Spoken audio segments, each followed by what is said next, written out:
No caso do menino que assassinou o pai, a mãe e seu irmão, que todo mundo está falando, tem um detalhe que muita gente não está comentando, que é um alerta aqui para os pais que precisam estar atentos ao que os filhos fazem aí nos seus quartos, né?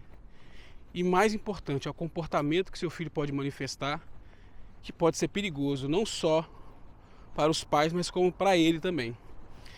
Tá legal? Sou Lucas Ribeiro, sou psicanalista clínico e quero falar com você aqui sobre esse caso que chocou o Brasil, mais um caso, né, de assassinato, mais um caso de tragédia.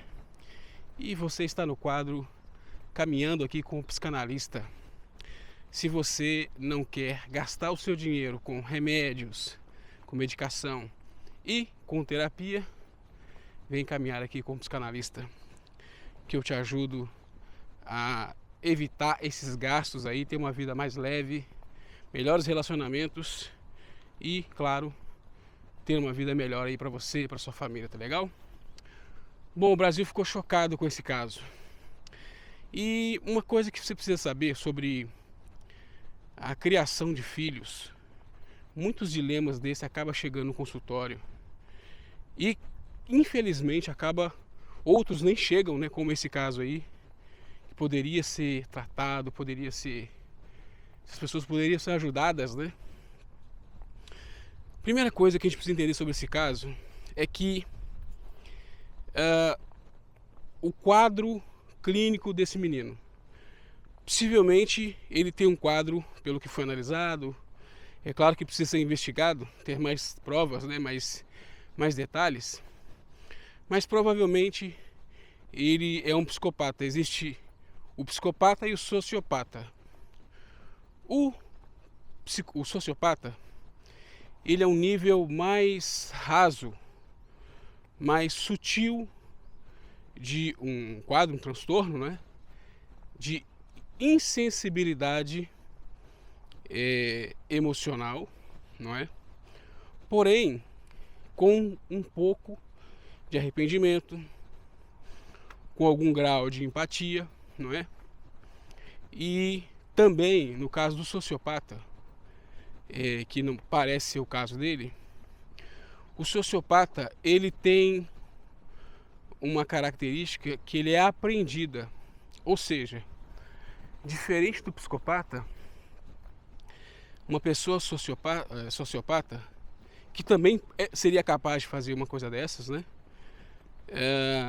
O sociopata, ele não precisa ter algo no cérebro, uma disfunção no cérebro, né? Ele pode ser, desenvolvido por um lar desajustado. Ou seja, o psicopata, ele não precisa de um lar desajustado, ele simplesmente é assim, de maneira fisiológica. O cérebro tem uma disfunção fisiológica, não é? Ou seja, é um quadro psiquiátrico avançado, e ele desenvolve essas características de não conseguir lidar com a realidade, tem na mente dele uma realidade paralela, não tem empatia com ninguém, não sofre depois, que é o caso que aconteceu. Os depoimentos falam que o menino não demonstrou arrependimento, né? Demonstrou frieza, ou seja, é muito provável que é um quadro de psicopatia, que é diferente do sociopata, que ele tem um pouco de empatia. Então, o que acontece? A primeira coisa que a gente precisa entender é que esse filho já tinha um quadro que às vezes seria difícil dos pais identificarem, porque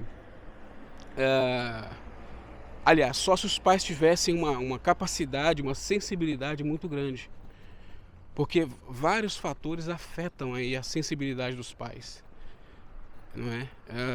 Nesse caso, de verem isso, que é o envolvimento emocional.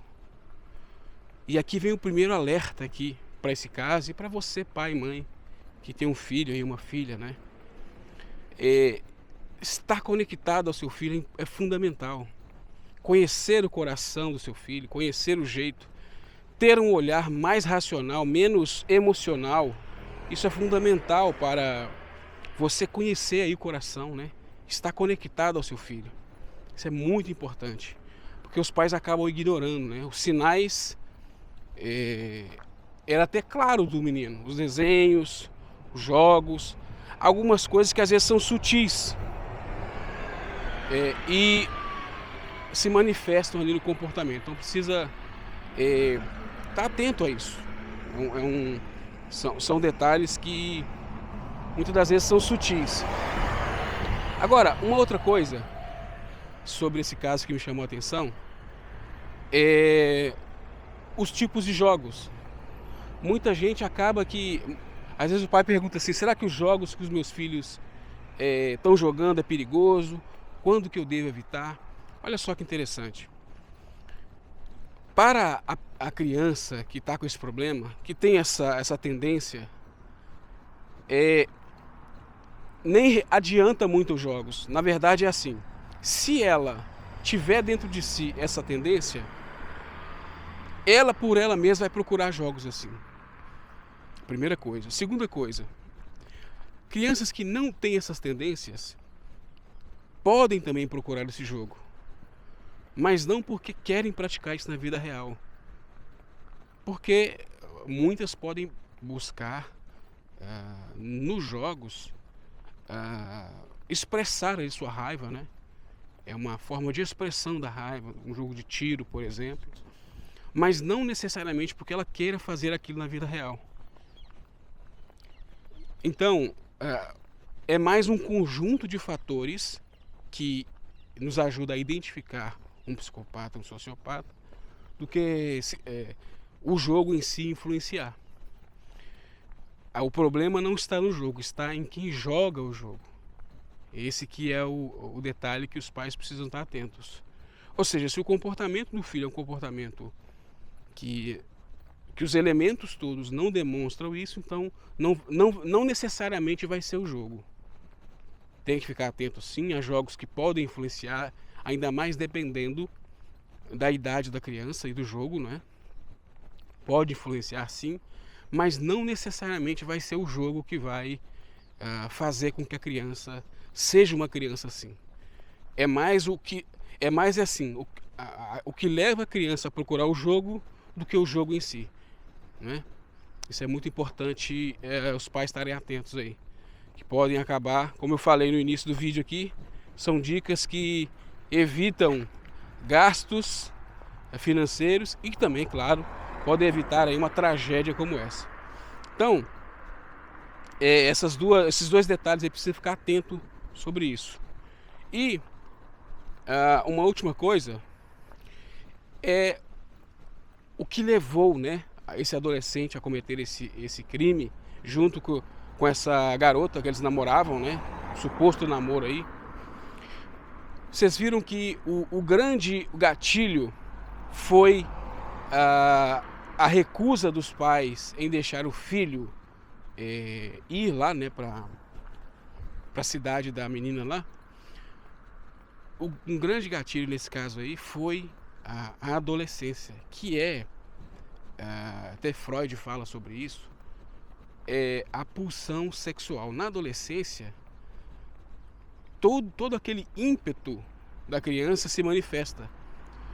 A criança adquire um impulso muito forte na adolescência, que é o impulso sexual, que é o impulso que o ser humano busca, né, em si. O ser humano busca o relacionamento, busca o sexo, busca o namoro, ou seja, busca manifestar a sua necessidade. E na adolescência isso aflora muito, vem com todo esse desejo. E no caso dele, que tinha já o quadro possivelmente psicopata, essa recusa dos pais traz à tona toda a energia de frustração que ele sentia. Ou seja,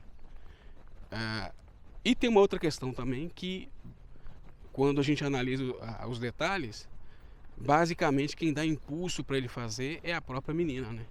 os impulsos que lhe faltavam ali foram dados pela própria menina. Então, foi uma junção muito grande de fatores, de elementos, que os pais deviam estar atentos a isso. Infelizmente, não estou dizendo que é culpa dos pais, a culpa é do menino, ele que fez, é uma ação que ele vai ser responsável por isso. Mas os pais precisam estar atentos a isso. São detalhes que fazem que se houvesse mais acompanhamento, talvez poderia ali ser evitado, levar no psicólogo, levar no psiquiatra, observar esses detalhes, né?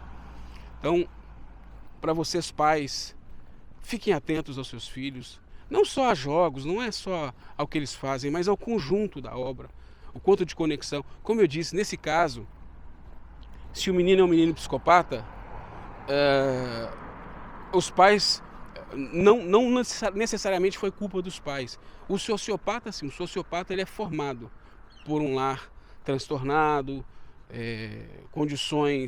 falta de condições emocionais, os pais não dão amor, tem muito trauma, aí o sociopata se forma. Mas o psicopata, infelizmente, os pais, às vezes, pouco tem a ver. E os pais pareciam ser ajustados ali, um lar ajustado, não pareceu ser muita responsabilidade dos pais, mas eles têm que estar atentos ao filho. Se tiver um determinado tipo de educação, pode ajudar ali na frustração, né? Ajudar a ele a lidar com frustrações, enfim. Então, pais, estejam atentos a isso, tá bem? Aos filhos de vocês. Foi uma tragédia que ninguém queria que acontecesse. Tá legal? Então esse é o quadro Caminhando com Psicanalista. Se você quer acompanhar e ter mais dicas como essa, se inscreva aqui no canal. Eu vou deixar aqui na descrição um link com um presente meu para você. Você pode clicar e receber esse presente. E comenta aqui embaixo de qual cidade você está falando. Eu quero mandar um abraço para você, tá legal? Grande abraço e até o próximo vídeo.